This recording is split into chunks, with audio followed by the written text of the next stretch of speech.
Już po 6 jestem na samym końcu parku. Pole namiotowe było na drugim końcu. Fajne pole. Recepcja czynna od 9 do 17, więc cóż, nie było mnie tam.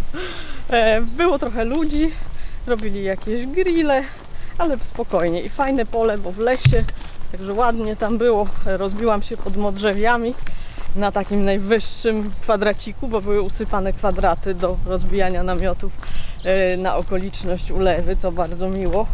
I te modrzewie ochroniły mnie trochę przed wodą, bo nadeszła kolejna fala mrzawki, skapało z drzew cały czas, ale z modrzewi akurat najmniej. Aha, może pójdę na chodnik.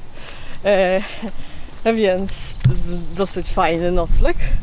Trochę się tam czułam jak na takich koloniach, w takim właśnie obozowisku leśnym. Nigdy nie byłam na koloniach, a zawsze chciałam, ale nie wyszło.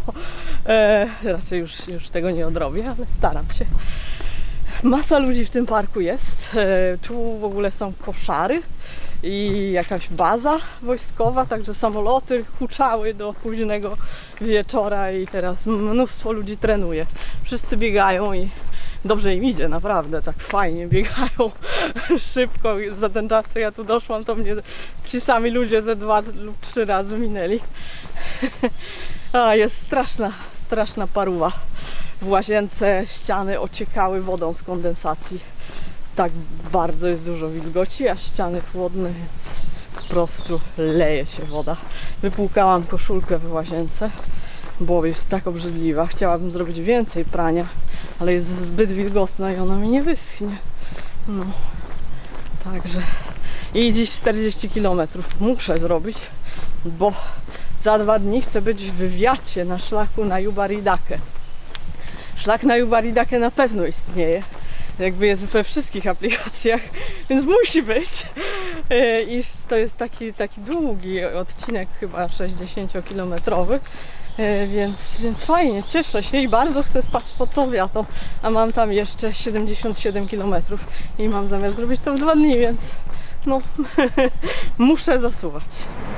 Kurde, jest fajna wystawa w muzeum, ale oczywiście od 9:30 do 17, a nie o 6:30 za 3 godziny. Och, szkoda, żałuję tego muzeum, ale kompletnie mi to nie pasuje do harmonogramu. Czekać aż otworzą za 3 godziny. Myślę, że w Tokio w Muzeum Narodowym też coś fajnego można będzie zobaczyć.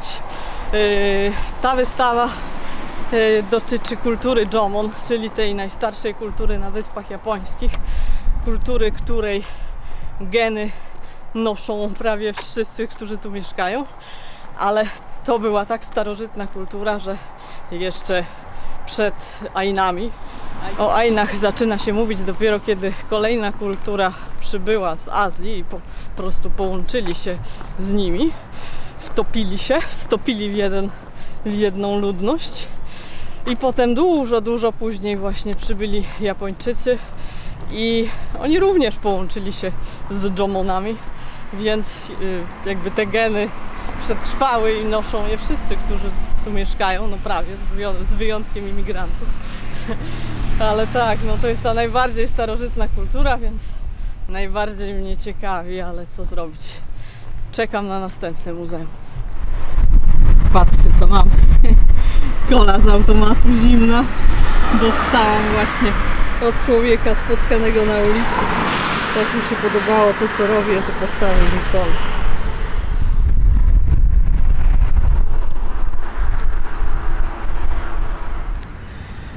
Trzy 400 km. No, jest przed 9, więc fajnie wyszło. Zaczynam już powoli obliczać, ile zostało do końca. Między 600 a 800 km. Wciąż nie wiem ile dokładnie, więc wciąż odkładam sprawdzenie, jak wyglądają loty do Polski. Nie mam biletu powrotnego, więc niedługo będę faktycznie się musiała rozejrzeć, ale jeszcze jak zwykle odkładam na później. Na razie jeszcze paręset kilometrów. Słońce, które zabłysnęło na chwilę w mieście, zniknęło, jest znowu pochmurno. No, ale nie pada, więc jest ok. Normalnie dzień miłych spotkań. Przed chwilą zatrzymał się samochód tak normalnie na poboczu i facet taki młody, w moim wieku pewnie, maka do mnie i mówi, że jest moim followersem, że codziennie śledzi moje relacje, życzy mi powodzenia. Także super. Mam wielu followersów z Japonii, tylko oni się rzadko odzywają ze względu na barierę językową, ale faktycznie śledzą, co porabiam. I już mi się drugi raz zdarza, że ktoś mnie zaczepia. Ale ten pierwszy raz to było bardzo dawno temu na Kasendo. Także fajnie, pozdrawiam serdecznie.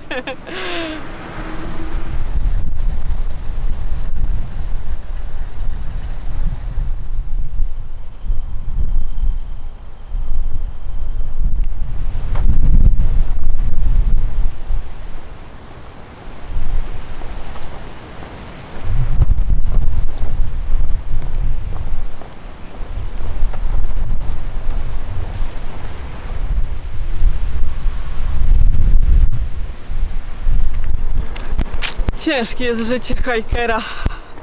Właśnie musiałam podjąć bardzo trudną decyzję.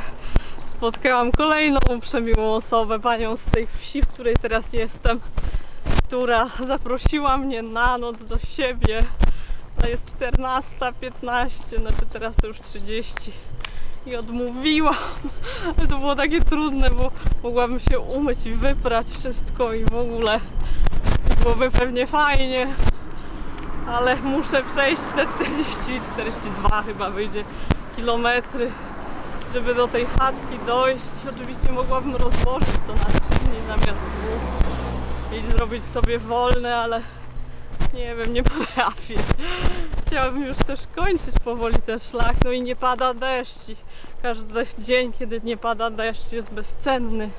Jakby padał deszcz, to bym na pewno została. No więc chciałam ją namówić, żeby mnie odebrała z nad rzeki 15 km dalej i żebym mogła przenocować, ale to było chyba zbyt trudne do wyjaśnienia, więc niestety sugerowała, żebym po prostu odpuściła te 15 km, że ona mnie na tą rzekę zawiezie jutro, ale tego nie mogę zrobić, bo muszę przejść te 15-16 km. Ojej, ale w środku jest mi trochę smutno, bo będę dalej biwakować. Ale mam liczkę kawy, który dostałam, słodziutkiej. Też fajnie. I pani zabrała moje śmieci. To jest właśnie ta pani. Jest przemiła, bardzo zachęcająca. Bardzo gwałtownie mnie chciała zabrać prosto z mostu, ale no, nadal odmawiam. Dała mi za to 10 000 jenów, czyli ponad 300 na coś dobrego. Arigato gozaimasu.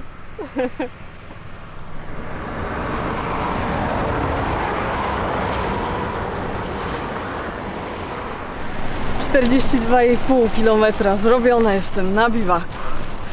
Nie taki zły.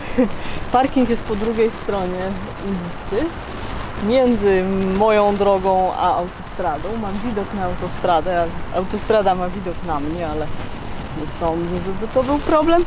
A ja mam drzewa nad sobą i skarpę nadrzeczną. Tam płynie rzeka Yubari, ta sama, którą już widziałam, kiedy byłam na moście i dziękowałam pani, którą spotkałam. Tam jest właśnie rzeka i tu taki piach, no taka ziemia z piachem. Tu była jakaś podorywka chyba po to, żeby to nie zarastało, bo nikt tu niczego nie uprawia. A tam dalej jest taki autobus i punkt sprzedaży melonów. Nie wiem, czy czynny, czy nie pakuje się tam. Jeden budynek jest otwarty, ale podłoga jest zapadnięta, jest to tak paskudne, że nie. Znaczy, gdyby lało, tak, ale nie leje, więc nie jest też toaleta, bardzo brudno, znaczy tak zaniedbane bardziej niż brudno. No ale jest, może pójdę tam rano. No i wcale się jeszcze nie skończyło na tej pani od pieniędzy i propozycji noclegu. Wydaje mi się, że są komary. I spotkałam jeszcze jedną miłą panią, która skądś wracała do domu na rowerze i zagadnęła mnie i ja jej powiedziałam, że no idę na Soya Misaki. Ona i bardzo kojarzyła chyba tylko Yubari, następną miejscowość. Ale tak czy owak powiedziała mi, zaczekaj chwilę, coś ci przyniosę. I przyniosła mi z lodówki melona kawałek, taki soczysty, słodki, pyszny. Bo właśnie tu jest okolica uprawy melonów. I był naprawdę dobry, także cały dzień same dobre rzeczy mnie spotykały. Oczywiście fajniej byłoby spać w jakimś miłym domu i wziąć prysznic. Ale tak, mam nadzieję, że ta wiata jutro będzie super. Może nie, ale zobaczymy.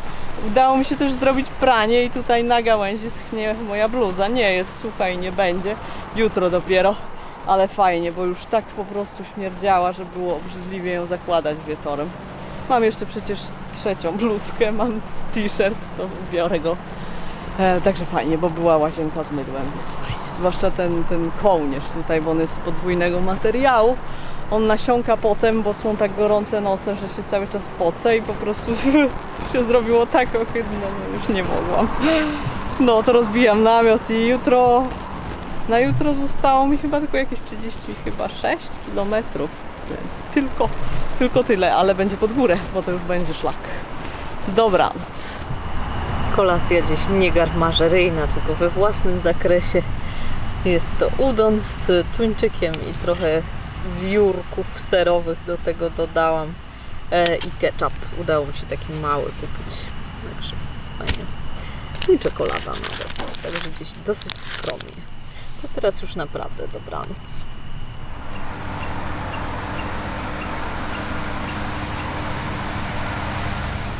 Pakuję namiot, a tutaj jest żuk wplątany w resztki mojego namiotu.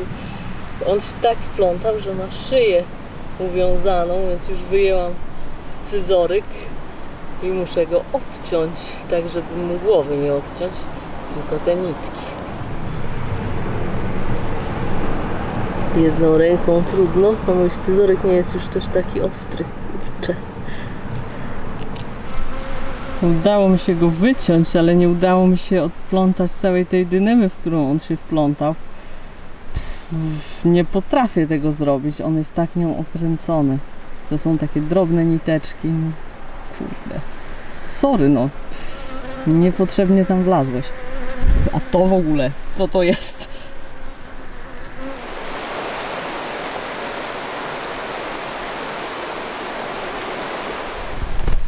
Idę właśnie w odwrotną stronę, niestety muszę się wracać. Wymyśliłam sobie, że zamiast iść główną drogą pójdę taką boczną, bo na mapie był sklep po drugiej stronie wsi, ale okazało się, że ten sklep nie istnieje i że sklep jest w zupełnie innym miejscu. Więc właśnie się wracam 750 metrów, no i potem z powrotem, czyli już 1,5 kilometra w plecy, a ta trasa chyba była dłuższa, więc z 36,5 zrobiło mi się już pewnie 38,5. No więc niedobrze. Boję się, że sklep będzie zamknięty w ogóle, bo dziś jest Dzień Gór, święto narodowe i może być coś pozmieniane.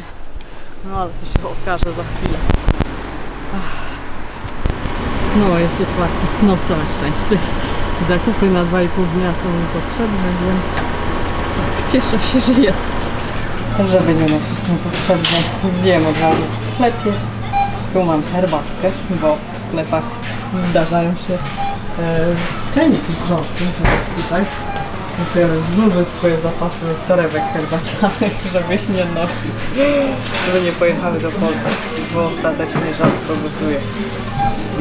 Owoce morza, lody, grapefruit.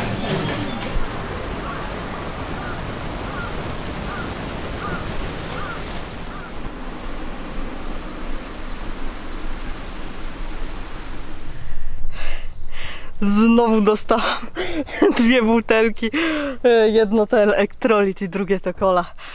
Panowie, 2 panów z małym chłopcem na niedzielnej wycieczce chyba. Nawet nie zapytali najpierw, gdzie idę. Najpierw dali mi te butelki, a potem dopiero zapytali, gdzież to zdążam, i tym bardziej życzyli powodzenia. Tylko nie wiem, co z tym plastikiem potem robić, ale to już mniejsze zmartwienie.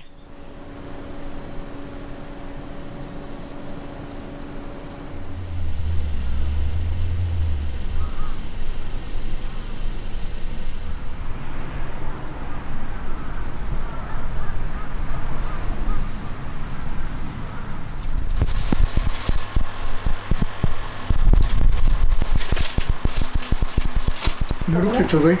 No to nie. Macie.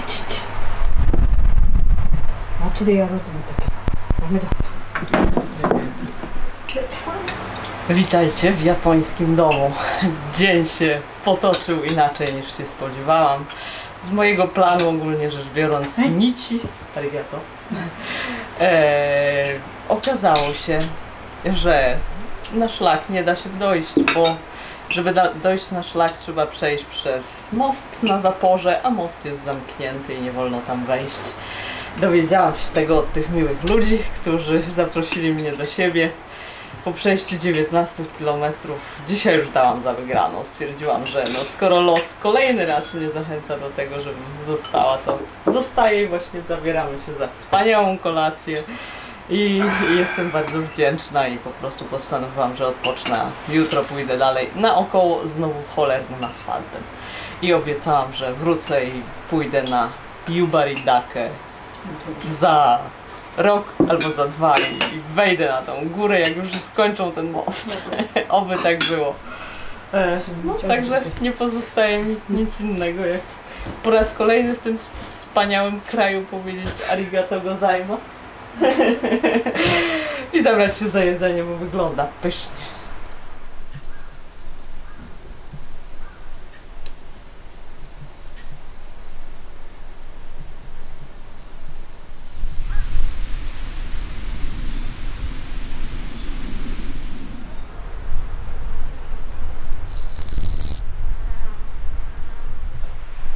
Tak upalny dzień, tunel mógłby być nawet dłuższy niż 2 km z kawałkiem.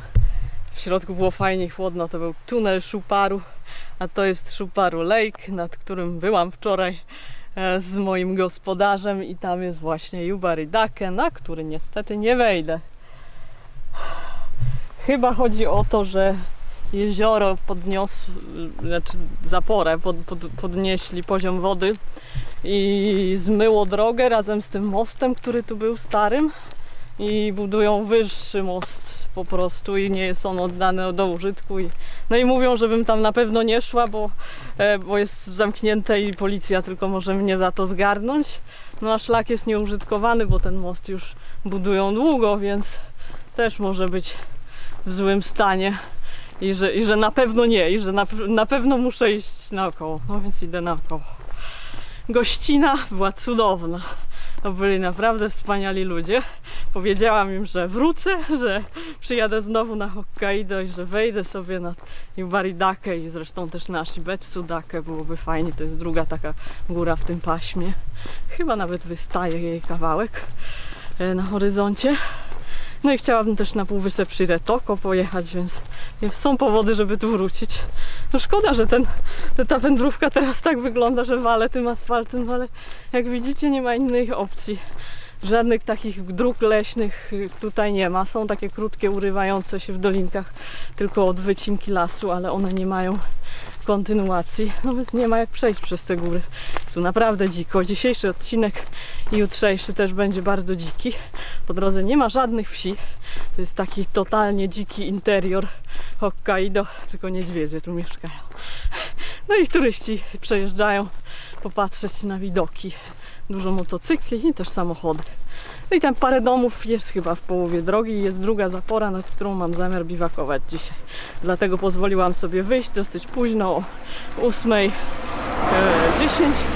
no bo mam tam tylko jakieś 34 km, to zdążę. No i parę jeszcze słów o gospodarzach. Właśnie ta pani przedwczoraj była trochę dziwna i tak niezupełnie budziła moje zaufanie. Na pewno była bardzo życzliwa, ale jak tylko mam cień wątpliwości i jeszcze nie pasuje to do mojego planu, to jednak ostrożność w podróży nie zawadzi. Ale tym ludziom tak dobrze patrzyło z oczu i nie byli wcale natarczywi, tylko rzucili propozycję, że może bym została, jeżeli mam ochotę. I miałam ochotę tym razem wielką, bo miałam też pęcherz mały na lewej stopie, mi się zrobił po tym maratonie w upale, więc teraz już wróciła stopa do normy, mogę iść dalej. I mieli też ciekawy dom Mały domek, taki no, zwyczajny. Nie mieli tatami na podłodze, tylko dywany, ale mieli aż 3 kapliczki. Sami nie zagadywali o tym, ale zapytali, czy będzie mi odpowiadało spanie w pokoju, w którym jest kapliczka. I to była kapliczka dla przodków, bo Japończycy czczą pamięć swoich przodków i mają dla nich właśnie specjalne kapliczki. I oprócz tego są jeszcze bóstwa domowe i domowe kapliczki. Myśmy też mieli kiedyś w Rosji jeszcze bardzo długo były kapliczki takie domowe w rogu pokoju, ale już ten zwyczaj zdaje się zanika. U nas zupełnie zanikł, a tu jest. I zapytałam, zastanawiałam się, czy macie może domową kapliczkę, i wtedy odsunęli suszące się pranie i na ścianie rzeczywiście na szafie stała kapliczka domowego ducha i mnóstwo ofiar. Trzecia kapliczka była chyba takiego ogólnego któregoś bóstwa szintoistycznego i każda z tych kapliczek była zaopatrzona właśnie w ofiary, dużo jedzenia, mnóstwo pysznych owoców, trochę ryżu, słodyczy. I teraz już wiem, że te takie paczki ładnie spakowane, drogich, bardzo dużych, pięknych owoców w sklepach to nie są na prezenty dla kogoś na urodziny, tylko właśnie do kapliczek, na ofiarę. No to tak się dowiedziałam czegoś ciekawego o kulturze tutaj. Bardzo mi się to podoba. Bardzo chłonę to wszystko, bo jest to coś innego niż to, co znałam dotąd. Dość gadania, idę. Jestem już powyżej zapory. Tutaj jeszcze widać, że bywa zalewane. Fajna, czysta rzeka. Po ostatnich deszczach woda była bardzo mętna, ale chyba właśnie to całe mętne spłynęło i wygląda bardzo przejrzyście i przyjemnie. Kolejna piękna rzeka i bardzo fajny brud. Jakbym musiała ją przejść, to tam jest idealne miejsce na środku, bardzo płytko. Już mam tak zgrupowane w głowie przechodzenie przez rzeki, że zawsze jak widzę rzekę, to pierwsze sprawdzam, gdzie by się dało ją przejść. Chociaż wcale nie muszę. Mam most. O!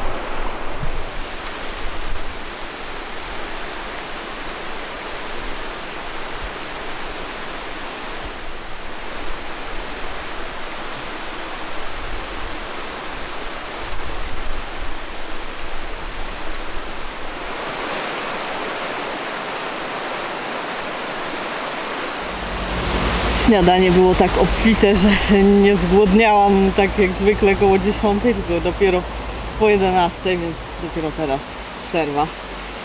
Śniadanie było w stylu amerykańskim, były grzanki, sałatka jajeczna, był ser i fajna taka sałatka z takiej sałatu kapusty z pomidorami z ogrodu i z ogórkami, także pyszne. I melon, jeszcze więcej melona. Wczoraj zjadłam chyba pół melona i teraz kolejne pół. Jest bardzo soczysty i fajnie nawadnia. Ale mam jeszcze 3 grapefruity swoje, więc nie jest najgorzej. Właśnie jeszcze ostatniego będę obierać. Tak. I tylko jedna mało pozytywna rzecz, mianowicie straciłam resztkę paliwa, ponieważ ci Państwo wzięli się za szorowanie moich zapleśniałych butelek i wylali też resztkę mojego denaturatu, bo myśleli, że to jakaś obrzydliwa stara woda. No więc jestem bez paliwa całkiem, więc nie mogę nawet herbaty sobie zrobić, ale zrobiłam sobie u nich, zaparzyłam sobie herbaty do butelki i chociaż tyle. Planowałam, bo ostatnio nie mogłam kupić już paliwa znowu w sklepach, więc planowałam zachować tą resztkę na przejście Parku Narodowego w Daisetsu, już więcej nie kupować, no ale w związku z tym, że właśnie paliwo wyparowało, to będę szukać Furano, może będzie, to jest taka większa miejscowość. Jak nie, no to trudno. No, ostatnio właśnie zauważyliście, że nie ma scen za bardzo z gotowaniem, bo nie gotuję. Nie chce mi się, za dużo jest dobrego, gotowego jedzenia, żeby się babrać. Bo jak mogę kupić kotleta i sałatkę jarzynową, to nie chce mi się gotować zupki w proszku. To jest raczej logiczne. Ale właśnie herbata albo jajecznica, no to by się przydało. No, więc mam nadzieję. Siedzę sobie nad rzeką. Dziś jest rzeczywiście bardzo gorąco, tak jak zapowiadali w prognozie. Ma być 31 albo nawet 2 stopnie. Ale dziś nie jest tak wilgotno. Odparowała ta wilgoć po ostatnich deszczach i jest całkiem przyjemnie w zasadzie. Ale idzie kolejny deszcz niestety. Dziś byłoby no po prostu idealny dzień na zdobycie Jubaridakę, więc naprawdę łezka w oku się kręci, że muszę tym asfaltem iść. Fajnie, że jest dziko, fajnie, że jest widok na rzekę i nie ma ruchu samochodów na drodze, no ale szkoda góry. Ale tak, następna brzydka pogoda właśnie chyba wypadnie mi na ten park narodowy. Idzie tajfun, taki solidny dosyć, bo sierpień, dziś jest 12 sierpnia, sierpnie to jest pora tajfunów i jeszcze bardziej wrzesień, które właśnie zdarzają się na Hokkaido, a pozostałe części Japonii to są chyba ciągle. Natomiast większość właśnie deszczy Hokkaido omija. Na Hokkaido nie ma w ogóle pory deszczowej. Jest tutaj 1/3 deszczu tego, który spada na południu. Na południu jest chyba 3000 mm, a tu jest 1300 mm deszczu rocznie, więc liczonego razem ze śniegiem chyba raczej, na pewno. A tu jest bardzo dużo śniegu zimą, kilka metrów nawet. Więc i ten tajfun ma ominąć Hokkaido, ma tylko musnąć zachodnie wybrzeże, ale ja jestem w środkowej części wyspy, więc mnie nie powinien musnąć, ale pewnie będzie normalny deszcz. Więc tak, będę się cieszyć tym, że nie pada. Patrzcie, kto się pojawił na szlaku, kto mnie dogonił autem. Moi kochani gospodarze dogonili mnie i wiecie co przywieźli? Butelkę alkoholu do gotowania, także mam nowe pół litra, które starczy mi do samego końca na pewno. Przywieźli mi też onigiri i pomidorki koktajlowe, także po prostu niesamowici ludzie. Arigato gozaimasu. Znowu.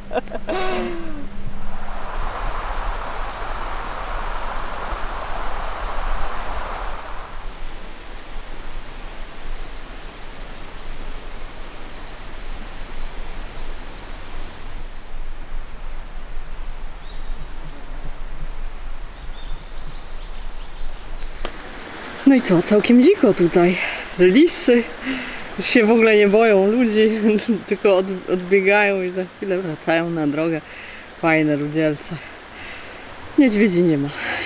Pewnie są, widziałam kupę niedźwiedzia jedną, ale nie była jakoś specjalnie ładna. Za siedzenie tutaj przysługuje mandat, bo to jest plac budowy, ale nie ma za bardzo gdzie usiąść, a jest sobota po południu, więc jak nikt nie będzie złośliwy i nie zadzwoni na policję z tych ludzi, co przejeżdżają, to mogę sobie tu siedzieć. Zostało mi już tylko niecałe 5 km do przejścia. Dosyć dobrze mi poszło. Nie zatrzymywałam się. Nie było sklepów, nie było jedzenia, lodów, więc poszło szybko. I nawet nie zauważyłam, jak bardzo jest ciepło, bo ta wilgotność jednak robi bardzo dużą różnicę. To, że dziś nie jest wilgotno, to nawet tak się nie pocę jak świnka i idzie się dobrze, ale patrzcie, co się stało z moim masłem. Całkiem się rozpuściło. Dobrze, że jest w szczelnym słoiku. No to nie wycieknie mi do plecaka. Rozdzieliło się na dwie frakcje. Na dole jest białe, a poza tym żółte, także ładnie sklarowane. No cóż, nadal jest jadalne, więc nie szkodzi. Czas na kanapkę z szynką. Szynka. I darowane pomidorki, to są żółte pomidorki. Bardzo fajne, jest ich 7, bo jednego zjadłam rano. Więc chyba teraz zjem 4, a 3 zostawię na jutro. Tak, żeby się rozłożyło.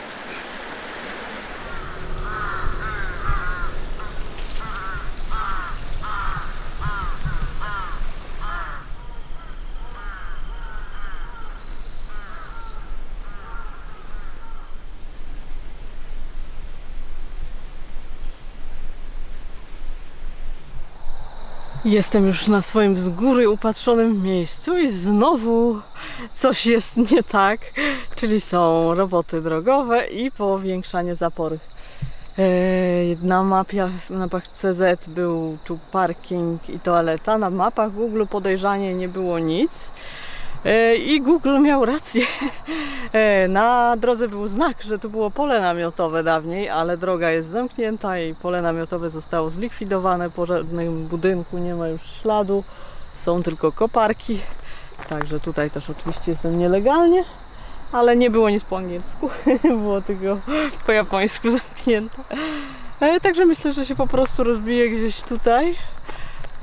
Może nie tu, bo tu będzie kondensacja, może tam, ale może tam wyżej. Tam jest parking i jest toj-toj. Tam też przy robotach budowlanych jest toj-toj. Także jest przynajmniej toaleta.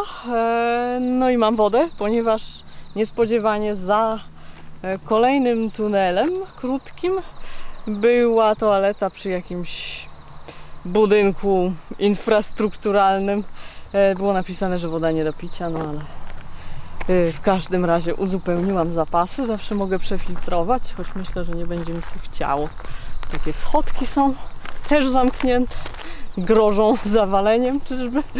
Nie no, wyglądają dobrze. Myślę, o, tam takie lepsze miejsce pod drzewem, to tam będzie chyba fajnie. I jeszcze z nowości to sprawdziłam maila, bo przez cały dzień nie miałam zasięgu, dopiero teraz.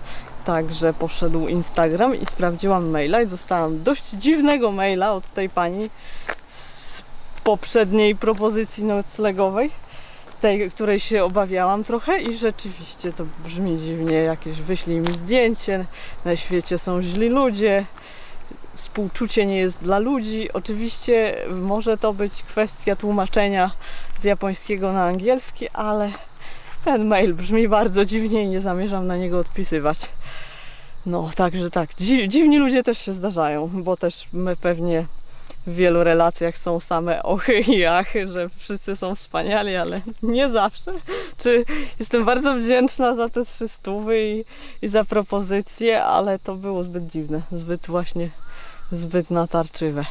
Pewnie pani jest samotna i trochę jej odbija. Moi gospodarze pewnie też byli trochę samotni, ale to właśnie tacy normalni samotni ludzie często zapraszają hikerów, dlatego że chcą mieć jakąś rozgrywkę, chcą zrobić coś dobrego, ktoś ich po prostu ciekawi. No i to było super i to było widać po nich. Naprawdę niesamowici. Jeszcze z tym paliwem dzisiaj. Chciałam im oddać kasę za to paliwo, bo to kosztuje jakieś tam 15-20 zł, 500 jenów, ale nie chcieli. Oczywiście podarowali mi to paliwo, podziękowałam bardzo. Nie nalegałam, bo to może mogłoby ich obrazić, bo w Japonii jak ktoś coś komuś daje i ten ktoś jest jakby pielgrzymem, to się właśnie traktuje religijnie i należy przyjąć, żeby był dobry uczynek, a nie żeby nie było nic. Rozumiecie, o co chodzi? Jakby nie można jałmużny dawać z powrotem. Więc na wypadek, gdyby to było religijne, to właśnie nie należy nalegać. No więc myślę, że wszystko ok. No i obiecałam im, że się kiedyś pojawię może. Znaczy obiecałam, że będę to mieć na uwadze. No dobra, to szukam biwaku. Kolejna zapora. Będzie widok na wodę, oby nie było za dużo komarów.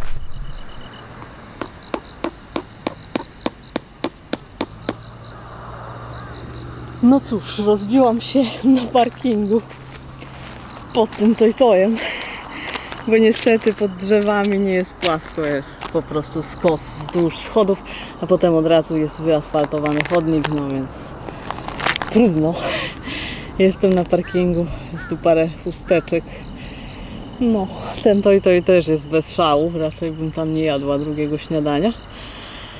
No, na dobrej to na bezrybiu i rak ryba, bo tak to nie ma się tu gdzie rozbić.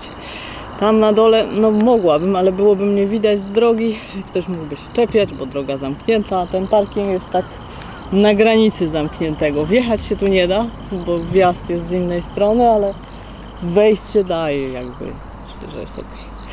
Zresztą zamierzam zwinąć się wcześniej. Jest 18:40, także bardzo wcześnie. Pójdę sobie spać. No, trochę mnie teraz ten mail zestresował, no ale nie no. no, przez maila i tak nikt nic jakby no nie zadzwoni na policję i nie naskarży na mnie raczej. Albo coś, ani nie ściągnie mi danych, nie znając nawet polskiego. Nie, to się nie stanie, także... No ale zdarzają się dziwni ludzie, to przecież spotkałam już dziwnych ludzi po drodze w innych krajach i przeżyłam.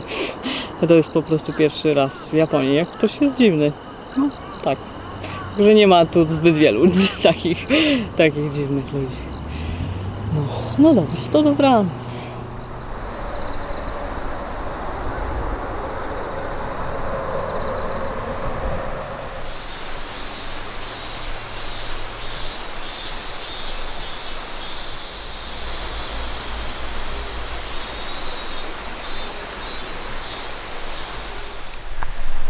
I kolejny dzień asfaltów i tuneli. Tu było nieprzyjemnie. Aż mi nogi zmiękły. Bo był bardzo wąski ten chodniczek taki. I jeszcze zwężony takimi ekranami, którymi tunele bywają wyłożone i wykładają je tak, że właśnie zwężają tunel i możliwość poruszania się tam pieszo. Że lewa noga już na krawężniku. Bardzo wąsko. I jechała ciężarówka, która już koła miała na białej linii, a między białą linią a krawężnikiem to jest mniej więcej taka odległość. A naczepa tej ciężarówki już wystawała właśnie ponad ten krawężnik i ja już po prostu nie wiedziałam, gdzie się mam schować. Tak się przykleiłam, ale myślałam, że skosi mi po prostu plecak, a siła jakby uderzenia pociągnie mnie do tyłu. No na szczęście pewnie było na centymetry, ale nie dotknął mnie. Masakra. Już tak bym chciała być na jakimś normalnym szlaku, albo żeby chociaż był chodnik. A tymczasem właśnie chyba mija 3500 km, więc muszę iść szukać jakiegoś miejsca, żeby zrobić znak. No i jest, znalazłam taki mikro parking leśny, jak leśny, no powiedzmy. Także jest 3500. No i myślę, że jeszcze 500 do końca i będzie finish. Słońce praży. Pierwsze 2 godziny dnia były fajne, bo było trochę chmur, więc nie prażyło od rana. Nawet nad ranem się zrobiło przyjemnie chłodno.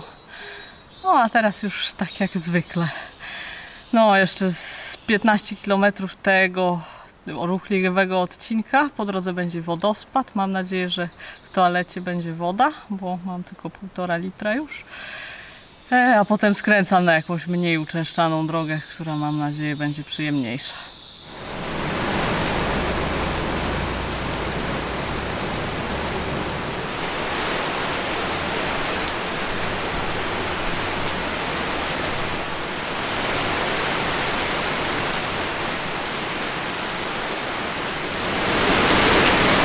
Ale lunęło. O, mam nadzieję, że wkrótce przestanie. Ale mam szczęście, że jestem pod wiatą. Przeszłam 20 km z kawałkiem bez zatrzymywania się i stwierdziłam, że tutaj zjem lunch, bo tutaj jest wodospad. Właśnie szum deszczu miesza się z szumem wodospadu. Jeszcze nie obejrzałam wodospadu, bo byłam głodna i padłam na ławkę jeść. I jak już się zebrałam w sobie, żeby się spakować i iść obejrzeć wodospad, to właśnie zaczęło lać. No więc poczekam jeszcze trochę na rozwój sytuacji, bo w czymś takim to mi się iść nie chce, zwłaszcza asfaltem. I też strasznie mi się chce spać. To pewnie właśnie z powodu tej pogody właśnie tak myślałam, ojejku, ale mi się chce spać. Albo mi się zaczyna cukrzyca, albo zaraz będzie lało. No i leje.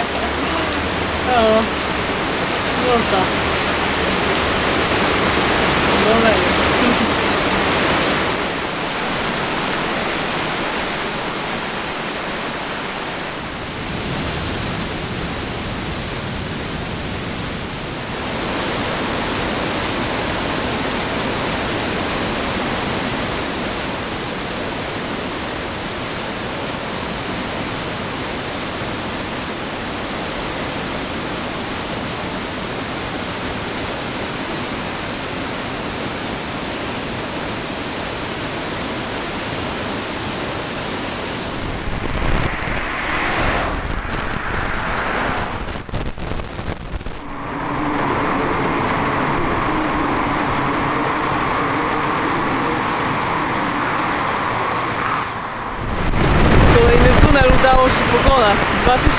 700 metrów, długi, szłam 35 minut, cały czas po prawym łuku, bo tunel lekko skręcał, jest nowocześniejszy trochę, jest dobrze oświetlony w środku i ma odrobinę szerszy chodnik.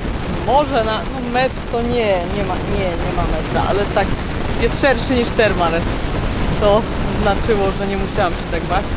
Przejechało kilka autobusów szerokich, autobusy totalnie jeżdżą, ale w moją stronę nie jechała ani jedna ciężarówka, żaden tir. Dwa przejechały w tamtą stronę, bo jest niedziela po południu. A przed tym wszystkim jeszcze zdążyło mnie zlać. Przeleżałam, przespałam pierwszą ulewę pod wiatą, przejaśniło się, nie było niebieskie niebo, poszłam, no i za 10 minut lunęło i mokre buty i w ogóle ubieranie się w rowie. No ale teraz chwilowo chyba jest okej. No to lecę gdzieś na jakiś bif.